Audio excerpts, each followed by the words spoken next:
Blessing means positive results. Ang mga suffering, hindi po positive. Suffering nga eh. Pero naniniwala tayo na ang mga sufferings ay magbubunga ng positibong resulta. There are many sufferings that every man is going through today.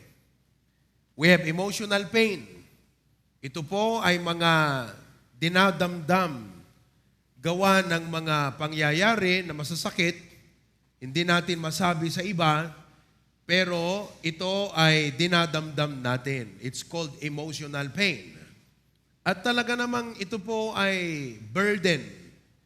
Okay? Pabigat. Another is physical pain. Okay? Physical pain. Do you have your notebooks? Sulat nyo yan, ha? Physical pain. Okay?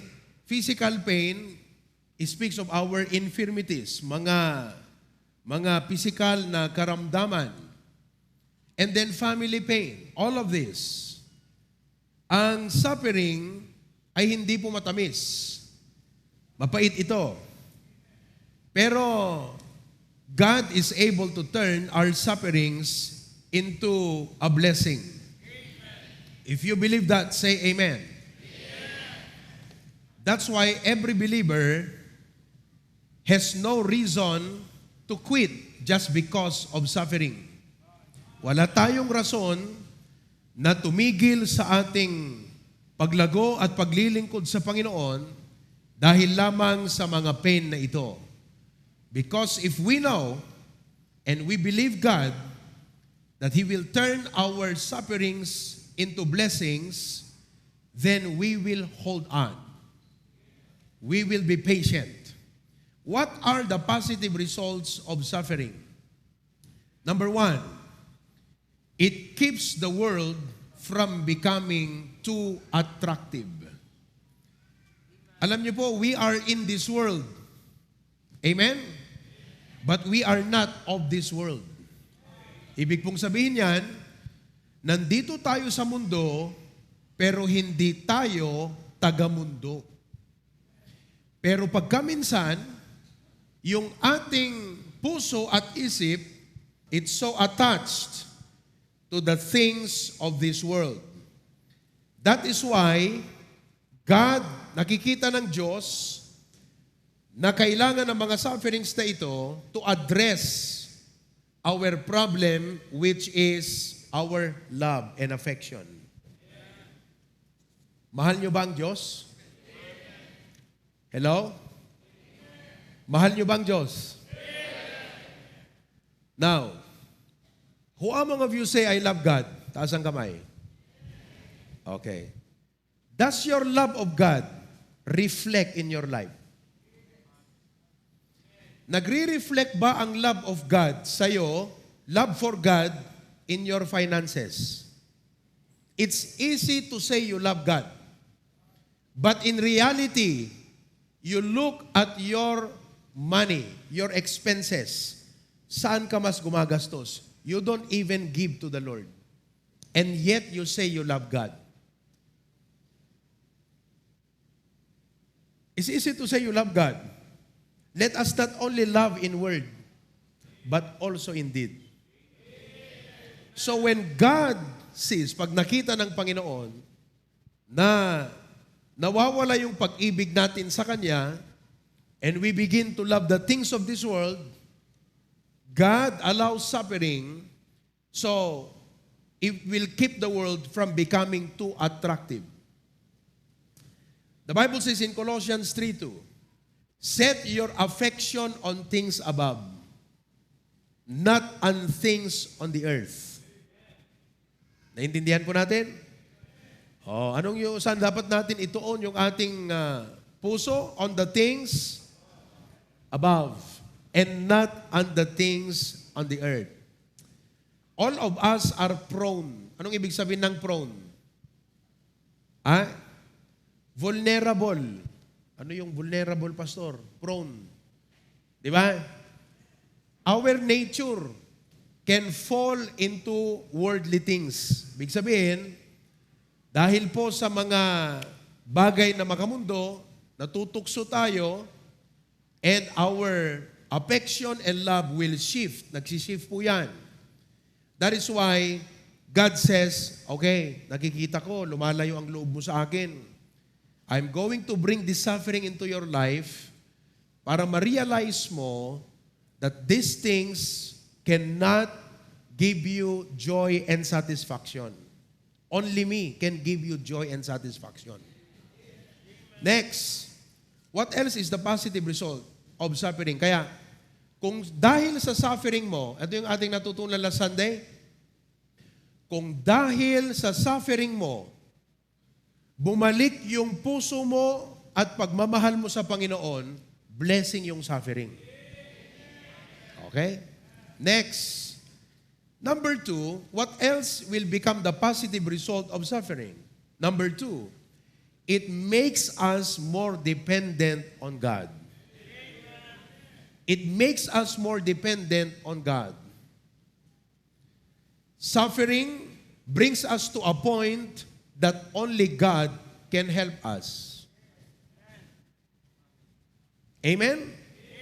Many times, we trust our things rather than God. Nagtitiwala tayo sa ating blessing at hindi na doon sa nagbigay ng ating blessing.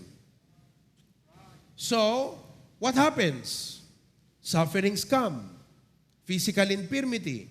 Ang ginagawa ng Diyos, unti-unti niyang inaalis yung mga pinagtitiwalaan natin para matuto tayong magtiwala sa Kanya. Sapagkat ang bagay na ito, pananampalataya, is a necessary prerequisite para sa ating paglago sa spiritual life. Naunawaan niyo ba? Are you trusting something more than God? Watch out. God will remove that. Naintindihan niyo? Kung mas nagtitiwala ka sa bagay kaysa sa Diyos, watch out. Because God may remove that so that you will learn to trust in Him. The issue of faith is very important to God. Kaya sabi dito sa 2 Corinthians 12:7-9, and lest I should be exalted above measure through the abundance of the revelations, there was given to me a thorn in the flesh, the messenger of Satan to buffet me, lest I should be exalted above measure. So makikita nyo, dito sa sinabi ni Apostol Pablo, ayaw ng Diyos na siya ay maging mayabang o ipagmalaki niya o magmalaki dahil sa kanyang pribilehyo. He was privileged to have received so much blessing from God. Who among of you can say today, you are blessed? Don't let your blessing hinder you from trusting God. Don't let your job or business, no matter how good paying it is, hinder you from trusting God. The Lord can always remove your job from you so that you will learn to trust Him. Naintindihan niyo mga kapatid? So, anong ginawa ng Panginoon kay Paul? Because he was so much blessed with privilege. God gave him a thorn in the flesh sa magitan ng dyablo. And verse 8 says, for this thing I besought the Lord thrice that it might depart from me. And He said, my grace is sufficient for thee. Kita nyo? Hindi ko aalisin yang sakit mo. So that through that, you will come to me and ask for grace. Naintindihan po ninyo? My grace is sufficient, for my strength is made perfect in weakness. Most gladly, therefore, will I rather glory in my infirmities, that the power of Christ may rest upon me. Sufferings are the equalizers of life. Marami sa inyo, mga bago pa sa pananampalataya, hindi nyo masyadong maunawaan pa bakit ang suffering may ganyan. Di ba? Binibigyan ng Panginoon. But you have to understand, sabi nga nung ibang mga new believers minsan bakit magmula nung ako ay nag-a-attend sa church, mula nung ako ay naging member, nagpabaptize ako, para bagang dumami yung suffering sa aking buhay. Well, God knows that He cannot use you unless you are dependent on Him. Anong ibig sabihin nun? Hindi kanya mapagkakatiwalaan ng mas marami pag hindi mo natutunang magtiwala sa Kanya. So God has to deal with your problem of trust. Because you trust yourself more. Magaling ka, may education ka, di ba? All of that. So God makes us more dependent. Number 3, another positive result, it develops our character. It develops our character. Sa mga sumusubaybay at nakikinig, dagay amen. Ano yung dinidevelop ng Diyos na character sa'yo sa pamamagitan ng suffering? It starts with letter P. Nakikinig ba kayo? Letter P, ano yon? Patience. Sabihin nyo nga. Sabihin nyo nga. Pati ba naman dito sa church, hindi kayo makapagsalita? Kala ko sa bahay lang. Ano uli? Patience. Anong ibig sabihin ng patience, mga kapatid? Endurance. Pag sinabing endurance, mga kapatid, you are able to bear pain. Di ba? Because no pain, no gain. If you want God to bless your life, then you must have patience. Sabi dito sa Romans chapter 5, verses 3 and 4, and not only so, but we glory in tribulations also. Bakit? Bakit daw siya natutuwa sa kanyang mga tribulasyon sa buhay? Knowing that tribulation worketh patience. Tribulation is the only thing that can bring out patience in us. Anong ibig sabihin nun? Kung tayo po ay nag-quit dahil sa problema, yan ay dahil sa'yo. Ikaw yon. Pero kung nagpatuloy ka sa kabila ng maraming problema, yun yung pananampalataya mo. So, tingnan mo yung katabi mo. Pag yan ay tumigil at nag-quit sa kanyang paglago at paglilingkod sa Panginoon, siya yun. It's us. Do you understand? But if you keep going on, in spite of the many pain and suffering in life, that is because your faith keeps you going. So naunawaan mo na pag ikaw ay nag-quit, it's you. Ikaw yun. Pag nakita mo yung isang Kristiyano na kahit marami siyang mga obstacle sa buhay, nagpapatuloy pa rin, hindi siya yun. Kasi kung siya, nag-quit na siya. Pero yun yung kanyang pananampalataya. That's why suffering will bring out the faith in us. Naintindihan po ninyo? Number 4, another positive result of suffering, tignan nyo na yung notebooks nyo, is it makes us sympathetic and empathic. It makes us sympathetic and empathic. Isa sa mga gusto ng Diyos, nais ng Diyos, na ma-develop sa atin ay sympathy and empathy. Anong ibig sabihin po nun? That we are able to help and to strengthen others. Able, ha? Now, how can we become able? Paano ka magiging able? na tumulong at magpalakas ng pananampalataya ng iba. The only way is for you to experience the comfort of God through suffering. Personal experience. So, una sa lahat, if you are suffering, look to God for comfort. Usually, anong ginagawa ng mga unbelievers pag sila may suffering? They, what? Mapandaag, inom ti arak. Maglalasing yan. Bakit? Gusto nilang makalimutan ang kanilang suffering sa paglalasing. Ngayon, kung yun ang paraan mo para maibsan ang iyong pagsasuffer, anong i-advise mo sa iba pag nagsuffer? Anong i-advise mo? Maglasing ka, brad, para makalimutan mo yung problema mo. Is that how to help others? No, you're not helping. Naintindihan ninyo? Oh, ano pa? Pagka ikaw ay nagsasuffer, ano usually ang ginagawa ng tao? Ha? Anong ginagawa? Lumalayo. Di ba? Mamasyal. Okay? Just to forget the problem.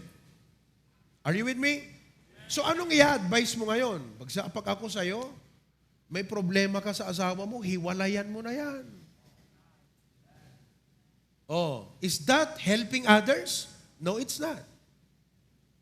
Pag ikaw ay anak, may hindi ka nagustuhan sa magulang mo, nagsuffer ka, anong gagawin mo?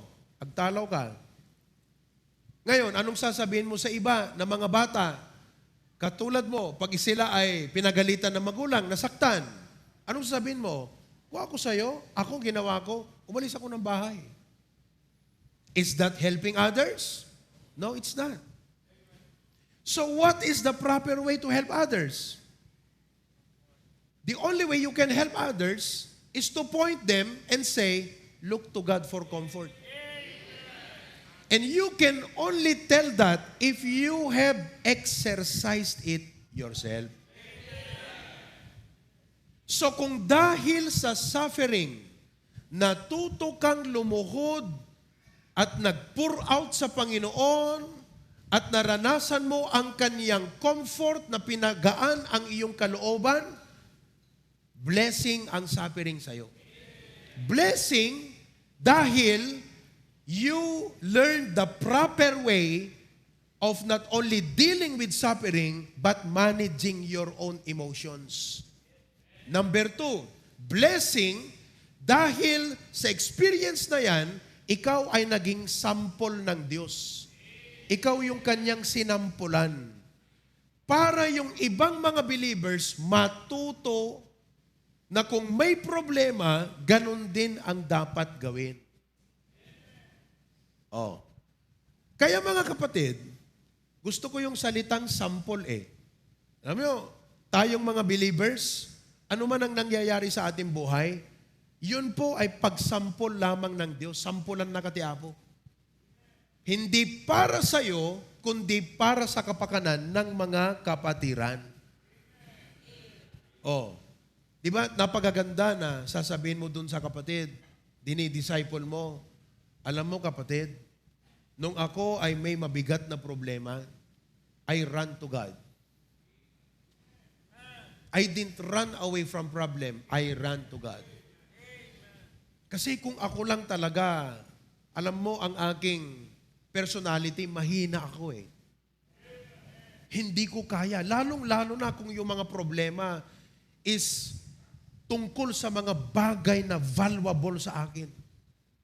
Pag yan ang talagang tinamaan, hindi ko lang alam paano i-handle to. But the Bible taught me, just like King David, to pray and run to God. Anong sabi ng Psalms? Pour out your heart before Him. 1 Peter, casting all your cares upon Him. I learned to pray. And I learned that is the right way to deal with problems. Anong sabi ng 2 Corinthians 1, 3, and 4?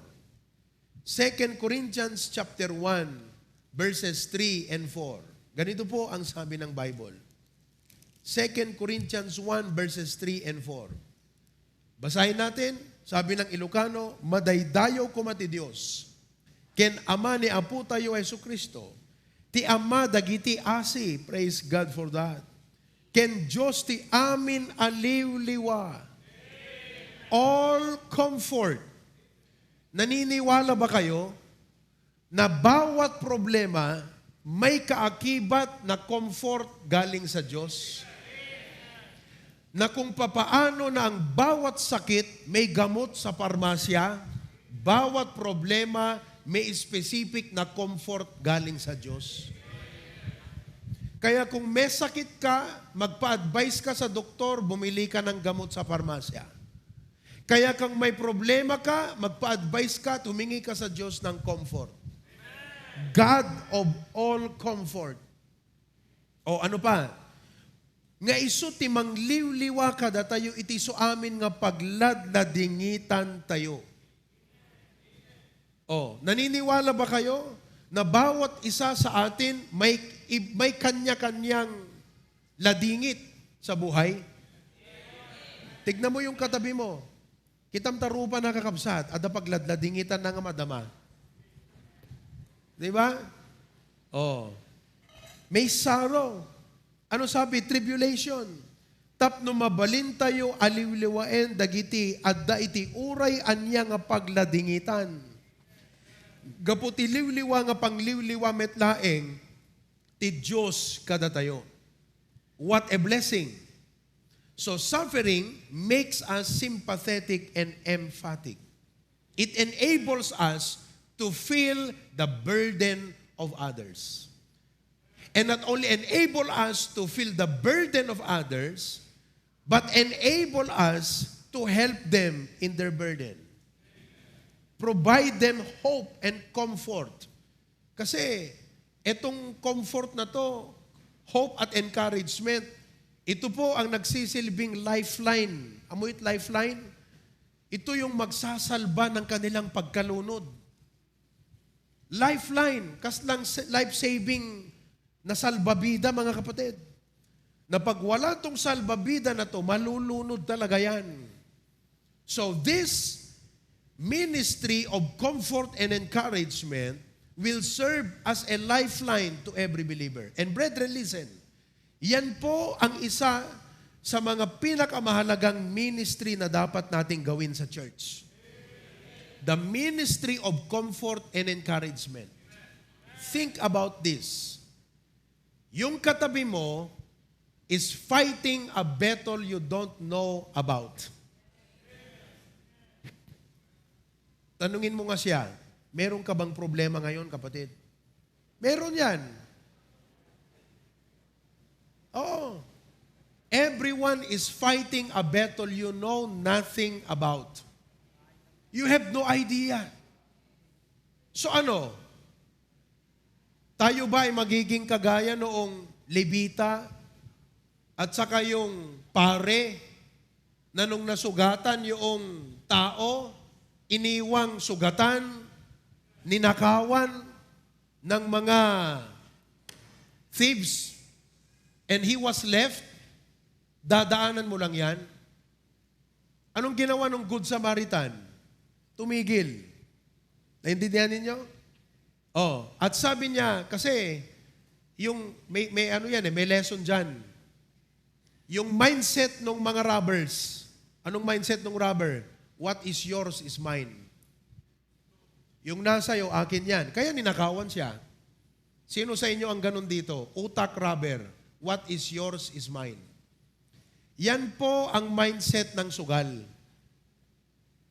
Di ba ang sugal? You latag your pera. At pag nakita mo yung pera ng isa, yung nasa iyo, akin yan. Yan ang mindset ng sugal. What is yours is mine. That's why ang sugal ay isang form ng pagnanakaw. Covetousness. O ngayon, dinaanan siya nung Levite. Hindi sugatan na, wala ng pera, di ba? Dumaan yung Levite. Ano ang mindset ng Levite? What is mine is mine. Ibig sabihin, meron siyang kapasidad tumulong, pero wala siyang pusong tumulong. Kasi ang kanyang mindset, yung akin, akin lang to. Yan po ang problema ng marami. Are you with me? At dito sa church, hindi pwede yon. Yung mindset na, what is mine is mine. Dapat pag ikaw ay believer, kagaya ka doon sa Samaritan. Ano ang ginawa ng Good Samaritan? What is mine is yours. Yung nasa akin, para sa'yo. Ano yun mga kapatid? Compassionate heart. Meron siyang puso na nagmamahal at nakahandang tumulong doon sa kanyang minamahal na kapatid o kaibigan sa Panginoon. Yan ang Good Samaritan. Now, who among of us are Good Samaritan? Who among of us have exercised being a Good Samaritan? Hello? What is mine is yours. Are you following? Oh, nag-attend kami sa conference. Mga kapatid, I message Claveria. Sabi ko, I encourage you to take part doon sa airfare at pocket money ng ating resident pastor. Because he's attending the conference and he will be truly blessed. You have no idea na kung paano siya na-bless, magiging blessing siya sa inyo, dyan sa Claveria. Likewise with Pasukin. And I praise God, ginawa nyo rin po dito. Kaya halos lahat sa inyo nag-take part. And thank you for that. Nasa akin po ang listahan ng pangalan at yung amount na binigay ninyo. Binigay sa akin yon. So I know who gave and how much you gave. And I thank God for that. Ngayon, dahil last minute ang reservation namin sa airfare, okay? Mataas, mahal. Yung round trip namin, 10,000 mga kapatid. Nagbiyahe kami ng Tuesday morning, umuwi kami ng Friday night. At alam nyo, excited si Pastor Ber at Pastor Dennis na sumakay ng eroplano. Sino sa inyo ang naranasan ng sumakay ng eroplano? Oh, pambira. Mag-iba sa inyo, bangka. May pakpak yung bangka pero hindi lumilipad. Ang jibik. Aeroplano, lumilipad yun eh. O di ngayon, nung sabi ko kay Rachel, yung ating secretary sa Claveria, magkano ang binigay ng mga members para kay Pastor Dennis? Aba, nakapagbigay po sila ng more than sapat doon sa airfare at may pang pocket money. Tinanong ko si Hema, yung secretary natin ng Pasukin, magkano naman dyan sa Pasukin, Hema? Mga kapatid, siyempre, alam natin ang kalagayan, di ba? So, nakita ko na yung binigay ng mga kapatid sa Pasukin, andyan sila nanonood, is enough for airfare round trip ticket. Walang pang pocket money si Pastor Ber. Nung Monday night, nung binigay na sa akin yung binigay ninyo mga kapatid, tinignan ko, wow, it's enough for my round trip ticket and for Kirk, kasi sinama ko po si Kirk eh. Gusto ko siya na next pastor ng HBBC, sa murang edad, makita niya na po yung ganong malalaking gawain at magkaroon na siya ng pangarap sa buhay para sa Panginoon. So sinama ko siya. So to cut the story short, nung tinignan ko po, sapat sa airfare, may pocket money pa. O di, siyempre, papunta na kami ng Manila, doon na kami sa aeroplano. O di, okay nang sakay namin ganyan. Pagdating, mga kapatid, iniisip ko itong si Pastor Ber. Walang pocket money. Meron ako. Di ba? So, anong ginawa ko, mga kapatid? I shared my pocket money to him. Kaya nung pauwi kami, galing kami sa Camp Benny, may oras pa, sapagkat 8:00 yung PAL. Alam mo naman ang PAL, plan always late. O, di ba? Kasi kasalanan yung taga-Hawaii. Oh, late kasi yung eroplano nyo sa Hawaii, Tito Moises, inaantay pa kayo sa Manila. Ganon ang nangyayari lagi. Kasalanan ng taga-Honolulu. Ngayon, na-delay yung flight namin. 8:20. umalis kami ng alas 10. Biruin mo yon, humira, no? May time pa kaming mag-Mall of Asia. So sabi ko dun sa preacher na naghatid sa amin, preacher, pwede ba kaming dumaan sa Mall of Asia? Bumili lang kami ng pasalubong para sa pamilya. Punta namin Mall of Asia. Natutuwa ako kay Pastor Bear. Kasi po, pumunta siya doon, bumili siya ng tigwa 1 pair of shoes para sa 2 niyang anak. Diba? I was happy. Bakit po? Because I was a blessing to him. Now, who among of you did become a good Samaritan this week? You know why I was touched to give him? Because I know how it felt. Yung pupunta ka na wala kang pera. Naranasan ko yun eh. Di ba?